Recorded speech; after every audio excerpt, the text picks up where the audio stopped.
वो फिल्म के central character को निभाना अधिक पसंद करती थी, फिर चाहे उनके सामने मुख्य भूमिका में कोई नया एक्टर ही क्यों ना हो। उन्होंने कभी भी अपने साथी कलाकार को उतना महत्व नहीं दिया जितना कि अपने किरदार को। विवादों से भरपूर रहा, जिसका अस्तित्व साक्षी बना रहा खूबसूरती और अदाकारी का, जिसके अभिनय कौशल की चर्चा आज भी होती रहती है, जिन्होंने हमेशा स्त्री को त्याग, तपस्या, समर्पण और बलिदान की मूर्ति के रूप में प्रस्तुत किया।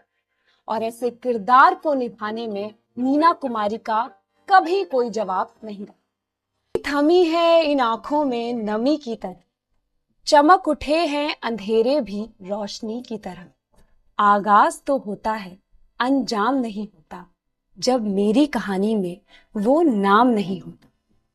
दिल की अधूरी हसरतों को उजागर करते ये शब्द बॉलीवुड की एक ऐसी अभिनेत्री की कलम से निकले जिसका जीवन विवादों से भरपूर रहा, जिसका अस्तित्व साक्षी बना रहा खूबसूरती और अदाकारी का, जिसके अभिनय कौशल की चर्चा आज भी होती रहती है, जिसने 7 साल की उम्र से ही हिंदी सिनेमा में अपना जौहर दिखाना शुरू कर दिया था और लगभग 30 सालों में 90 से अधिक फिल्मों में काम किया।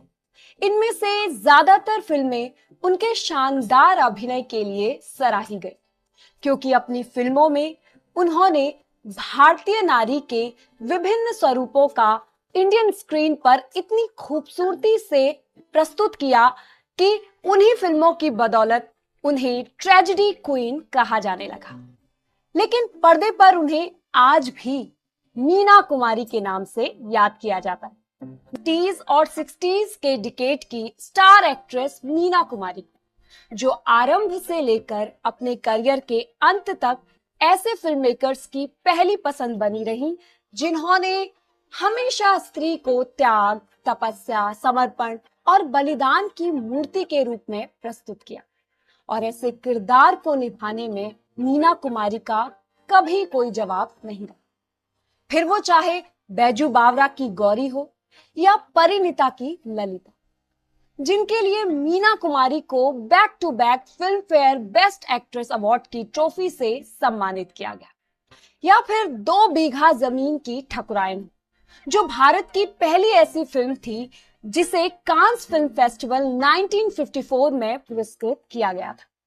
इसके अलावा आजाद, एक ही रास्ता, दिल अपना और प्रीत पराई, साहिब, बीवी और गुलाम, दिल एक मंदिर, काजल, फूल और पत्थर, पाकीज़ा जैसी कुछ और ऐसी फिल्में रहीं जिन्होंने मीना कुमारी के अस्तित्व को अमर बना दिया। एक पल के लिए कल्पना कीजिए कि अगर गुरुदत्त की फिल्म प्यासा एक विमेन ओरिएंटेड फिल्म होती तो उस समय कौन सी अभिनेत्री ऐसे चरित्र के साथ न्याय कर पाती, जो थका हारा, निराशा में डूबा, जिसे क्या अपना और क्या पराया, सभी से दुख दर्द के सिवा और कुछ ना मिला।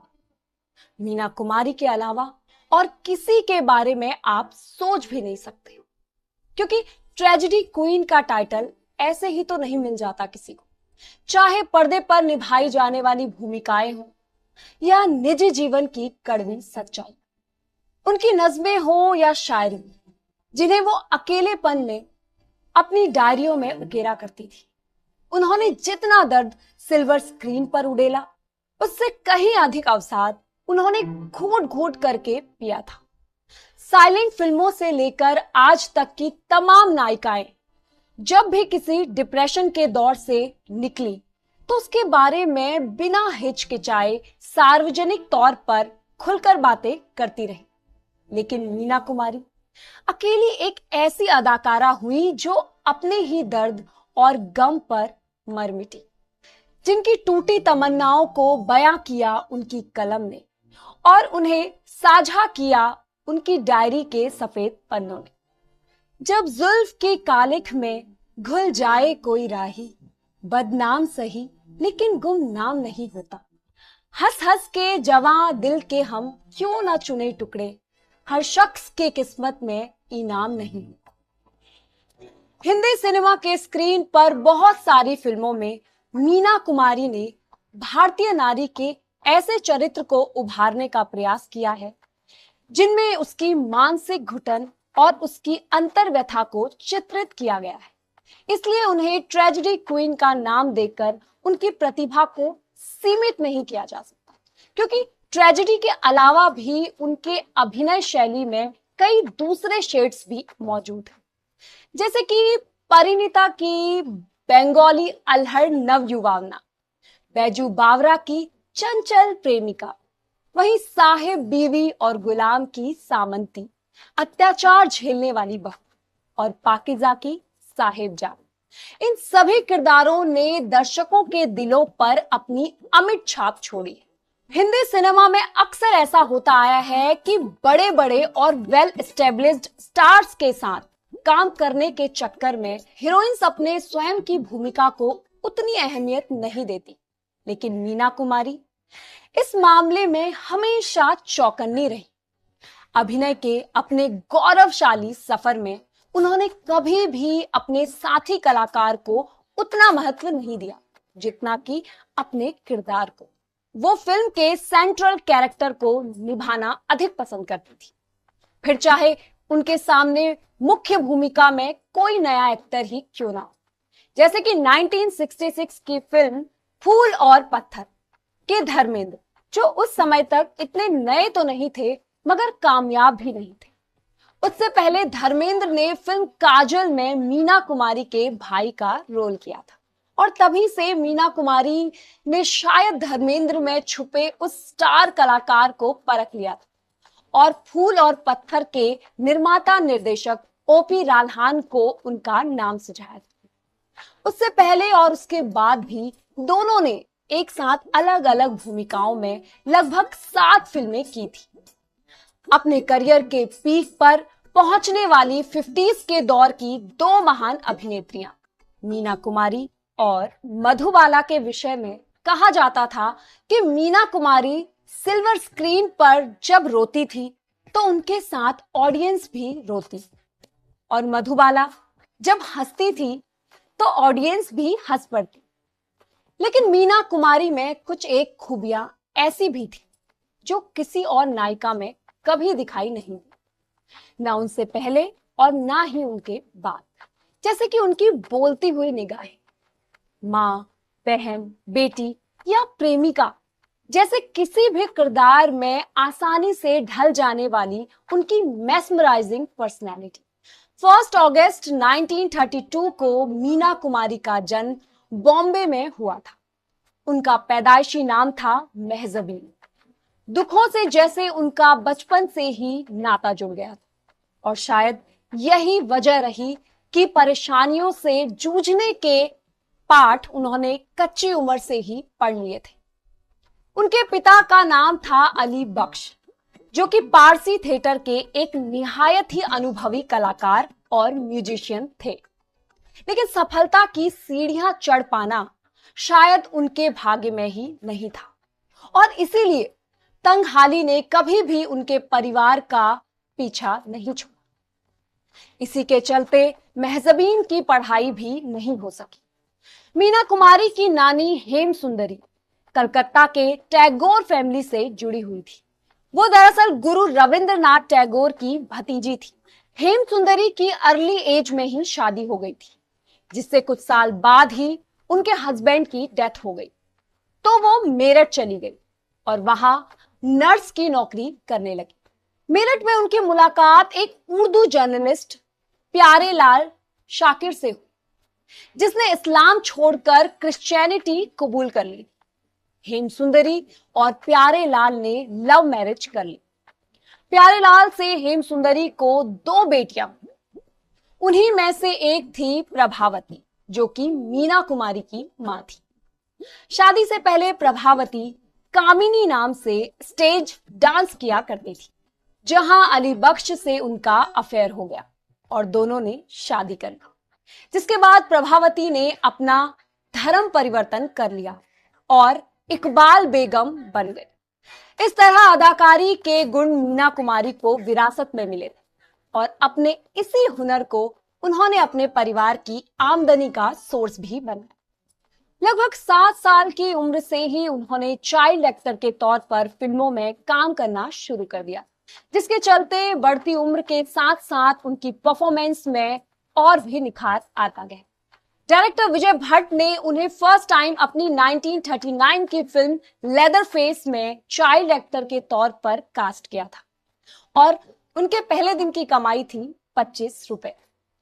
अगले कुछ एक सालों में मीना कुमारी ने विजय भट्ट की ही 3 और फिल्मों में पार्टिसिपेट की। अधूरी कहानी, पूजा और एक ही भूल की मेकिंग के दौरान विजय भट्ट ने ही मेहजबीन को एक फिल्मी नाम दे दिया था, बेबी मीना। अगले 3-4 सालों में डिफरेंट डायरेक्टर्स के साथ वो इसी नाम से करीब आधा दर्जन दूसरी फिल्मों में भी नजर आई। इन बिटवीन बेबी मीना ने स्कूल जाकर पढ़ाई करने की भी कोशिश की, लेकिन बहुत ज्यादा बिजी होने के कारण उसके लिए समय ना निकाल पाई।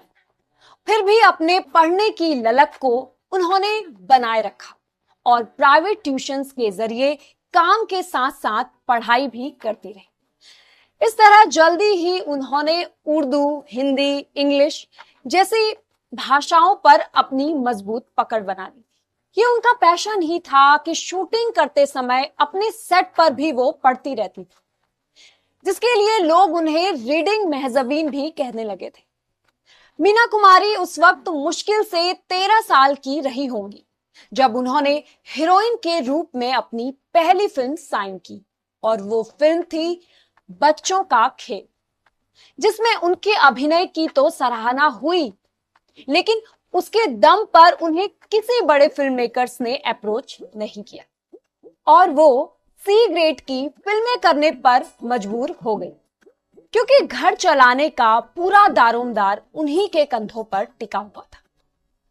मीना कुमारी की लगन और मेहनत से उनके परिवार को तो आर्थिक तंगी से हमेशा के लिए मुक्ति मिल गई, लेकिन दर्द से उनका नाता जीवन भर का जुड़ा रहा, जो कभी सिल्वर स्क्रीन पर तो कभी कागज के पन्नों पर बिखरता रहा। चांद तन्हा है, आसमां तन्हा, दिल मिला है कहां कहां तन्हा, बुझ गई आस, छुप गया तारा, थरथराता रहा धुआं तन्हा।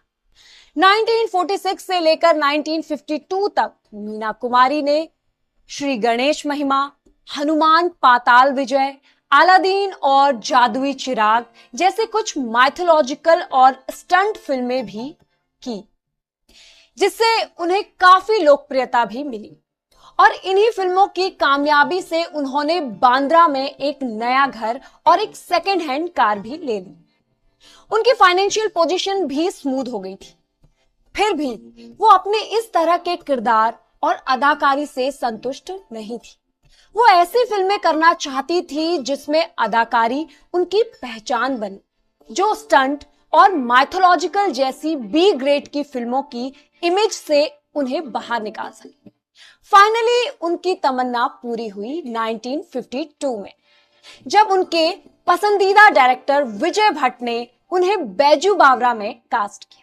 बैजू बावरा मीना कुमारी के लिए माइलस्टोन बन गई, जिसकी गिनती आज भी 50s की क्लासिक फिल्मों में की जाती है।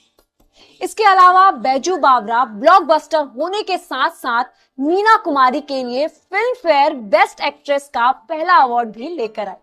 उसी के अगले साल 1953 में डायरेक्टर विमल रॉय की कल्ट कही जाने वाली फिल्म परिणीता भी रिलीज हुई थी, जिसकी कभी ना भुलाई जाने वाली अदाकारी ने मीना कुमारी को उनके करियर के उस मुकाम तक पहुंचा दिया जहां से ऑडियंस को उनके चेहरे में आइडल इंडियन वुमेन का प्रतिबिंब दिखाई देने लगा। परिणीता के लिए भी मीना कुमारी को लगातार दूसरी बार Filmfare best actress award से सम्मानित किया गया। मीना कुमारी की इसी लोकप्रियता से प्रभावित होकर प्रोड्यूसर डायरेक्टर विमल रॉय अपनी नेक्स्ट फिल्म देवदास में भी उन्हें दिलीप कुमार के सामने पारो की भूमिका के लिए कास्ट करना चाहते थे, लेकिन किन्हीं कारणों से इस जोड़ी को पर्दे पर उतारना उनके लिए संभव नहीं हो सका और भारतीय सिनेमा का दर्शक मीना कुमारी की उस अद्भुत अदाकारी का साक्षी बनने से वंचित रह गया। अपने एंटायर करियर में मीना कुमारी ने लगभग 90 फिल्मों में लीड रोल के तौर पर काम किया, जिनमें से बैजू बावरा और परिणीता के साथ साथ आजाद, सहारा, चिराग कहां, रोशनी कहां, साहिब बीवी और गुलाम, मैं चुप रहूंगी, आरती, दिल एक मंदिर, काजल, फूल और पत्थर, पाकीज़ा कुछ ऐसी फिल्में रही जिनमें मीना कुमारी की यादगार परफॉर्मेंस को देखते हुए film fair best actress award के लिए उन्हें नॉमिनेट भी किया गया था, जबकि साहिब बीवी और गुलाम तथा काजल का अवार्ड उन्होंने पहले ही जीता था। इसके अलावा उस दौर का एक भी ऐसा बड़ा स्टार नहीं रहा जिसके साथ मीना कुमारी ने काम ना किया। भारत भूषण, अशोक कुमार, दिलीप कुमार, राजकुमार, प्रदीप कुमार, राजेंद्र कुमार, राज कपूर, गुरुदत्त, देवानंद, सुनील दत्त, बलराज साहनी, धर्मेंद्र, विनोद खन्ना और शत्रुघ्न सिन्हा ने भी फिल्म में मीना कुमारी के साथ स्क्रीन शेयर किया है और उनकी अदाकारी का लोहा भी माना है। इतनी कम उम्र में ऐसी कामयाबी शायद ही किसी अभिनेत्री के हिस्से में कभी आई हो। फिर भी क्या वजह रही कि न केवल रियल लाइफ में बल्कि रियल लाइफ में भी ट्रेजेडी क्वीन के नजरिए से देखा? क्यों उनकी कलम जिंदगी भर उनके दर्द के अफसाने लिखती रही? यूं तेरी रह गुजर से दीवाना वार गुजरे, कांधे पे अपने रख कर अपना मजार गुजरे, बैठे हैं रास्ते में दिल का खंडहर सजा के, शायद इस तरफ से एक दिन बाहर गुजरे। बहारें तो गुजरी थी मीना कुमारी की गलियों से भी, पर ज्यादा देर तक टिक ना सकी। जैसे भरे सावन में पतझड़ आ गया। उनके सौंदर्य को लेकर कभी उन्हें उस तरह का रिकॉग्नाइज नहीं किया गया जैसे कि मधुबाला को Venus of the Indian screen कहा गया और नरगिस को first lady of Indian screen से संबोधित किया गया। मीना कुमारी की एक्टिंग एबिलिटी के कारण उन्हें ट्रेजेडी क्वीन का टाइटल दिया गया और उसी ट्रेजेडी को उन्होंने जैसे अपना ओढ़ना और बिछोना बना लिया था। उनकी लाइफस्टाइल को देखकर ऐसा भ्रम होने लगता था जैसे रियल लाइफ में भी वो अपनी फिल्मी किरदार ही निभा रही। 1949 में कमाल अमरोही पहली बार मीना कुमारी के जीवन में बाहर बनकर आए थे।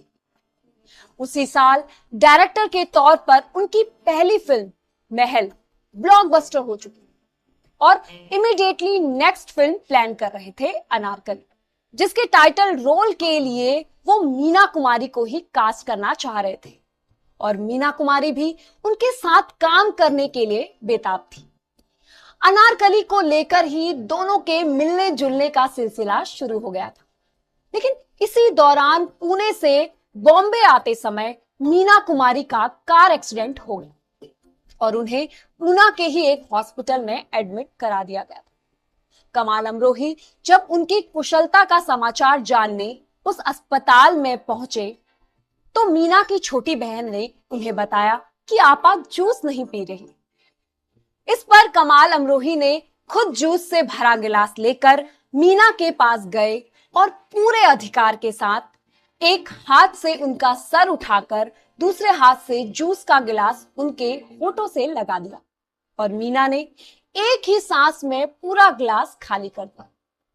इस तरह मौसम्बी के जूस से शुरू हुआ कमाल अमरोही और मीना कुमारी का प्यार उनके निकाह तक जा पहुंचा।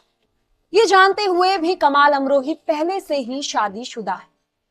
शादी के बाद कमाल अमरोही ने मीना कुमारी के फिल्मी करियर पर पाबंदी तो नहीं लगाई, लेकिन उन्हें कुछ शर्तों के साथ बांधने की कोशिश जरूर की और वो शर्तें थी कि मीना को शाम 6:30 बजे तक घर लौटना होगा।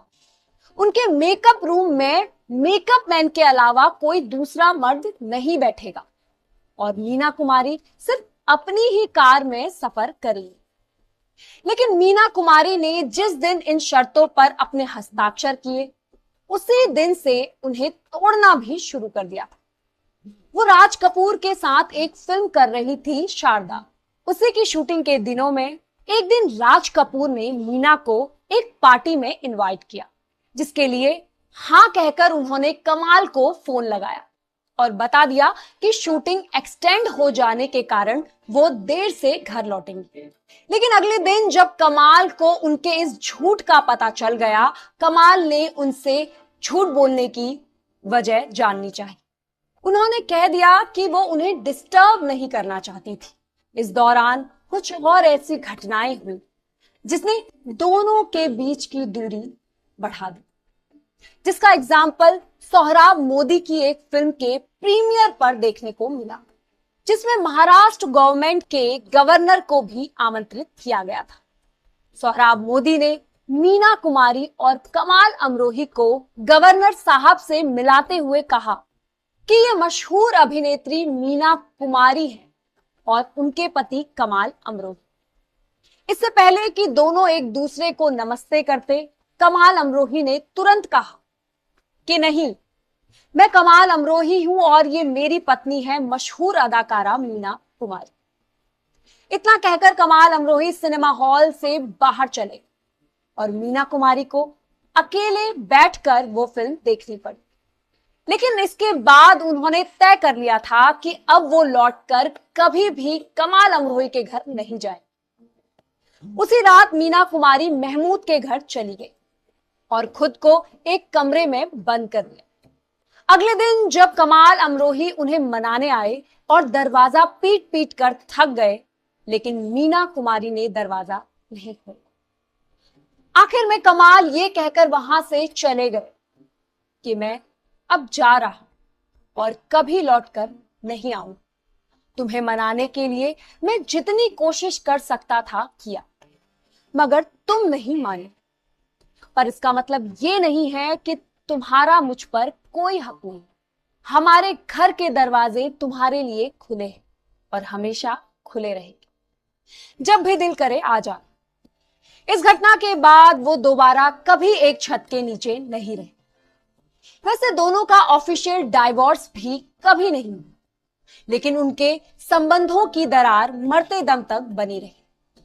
इसके बावजूद मीना कुमारी ने एक अभिनेत्री के तौर पर कमाल अमरोही के साथ फिल्मों में काम करने से कभी परहेज नहीं किया था। और कमाल भी जिस फिल्म के सिलसिले में पहली बार मीना कुमारी से मिले, वो तो कभी शुरू भी नहीं हो सकी।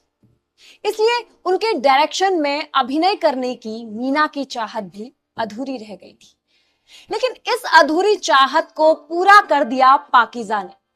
ऐसा कहा जाता है कि जिस तरह शाहजहां ने ताजमहल का निर्माण किया, अपनी बेगम मुमताज को हमेशा के लिए अमर कर दिया, उसी तरह कमाल अमरोही ने पाकीज़ा बनाकर मीना कुमारी के लिए ताजमहल खड़ा कर दिया। अपने ही दर्द में डूबी मीना को शराब और तंबाकू की कभी ना छूटने वाली लत लग गई और उसी के चलते वो बीमारियों का शिकार हो गई। उनकी आखिरी फिल्म थी गोमती के किनारे, जो डायरेक्टर के तौर पर सावन कुमार की पहली फिल्म थी। वो मीना कुमारी के अत्यंत करीबियों में से एक थे। अपने एक इंटरव्यू में उन्होंने ही बताया था कि शूटिंग करते हुए उनकी तबीयत बुरी तरह बिगड़ गई थी। फिर भी वो यही कोशिश करती रही कि किसी तरह फिल्म की शूटिंग कंप्लीट हो जाए। वो इतनी कमजोर हो गई थी कि शॉट के वक्त उनके गिरने का डर बना रहता था। इसलिए मैं उन्हें पीछे से थाम कर रहता था और कट होते ही उन्हें बिठा देता था। आखिरी दिनों में मीना कुमारी को सेंट एलिजाबेथ नर्सिंग होम में एडमिट कराया गया था, जहां उनकी बड़ी बहन खुर्शीद अक्सर उनके पास रहती थी। अपना अंत समय नजदीक जानकर मीना बार बार खुर्शीद से रोते हुए कहने लगती थी, आपा, मैं अभी मरना नहीं चाहती। और शायद यही उनके आखिरी शब्द भी थे। उसके बाद वो कोमा में चली गई थी और कब उनकी रूह फना हो गई किसी ने भी नहीं जाना। चांदनी मर गई, रोशनी मर गई, सारी शम्में बुझा कर चले आए लोग। चादरे गुल से छिलता था जिसका बदन, उसको मिट्टी ओढ़ाकर चले आए लोग। मीना कुमारी का तखल्लुस था नाज, और इसी नाम से वो शायरी लिखा करती थी। नज्मों से उनका लगाव इतना गहरा था कि फुर्सत के समय वो मीर और फैज को घंटों पढ़ा करती थी। उनकी यही दीवानगी उन्हें गुलजार के भी करीब ले आई। इसलिए अपने अंतिम पलों में मीना कुमारी ने अपनी लिखी हुई डायरियां गुलजार के हवाले कर दी थी, जिनमें से कई नज्मों और गजलों को गुलजार ने तन्हा चांद के नाम से संकलित किया। उसे मीना कुमारी की शायरी नाम से एक किताब की शक्ल में पब्लिश भी किया। जिंदगी क्या इसी को कहते हैं, जिस्म तन्हा है और जान तन्हा, हम सफर कोई गर मिले भी कभी, दोनों चलते रहे कहां तन्हा। जलती बुझती सी रोशनी के पार, सिमटा सिमटा सा एक मकान तन्हा, राह देखा करेगा सदियों तक, छोड़ जाएंगे ये जहां तन्हा। फिर मिलेंगे किसी और सेलिब्रिटी की कहानी के साथ। नमस्कार।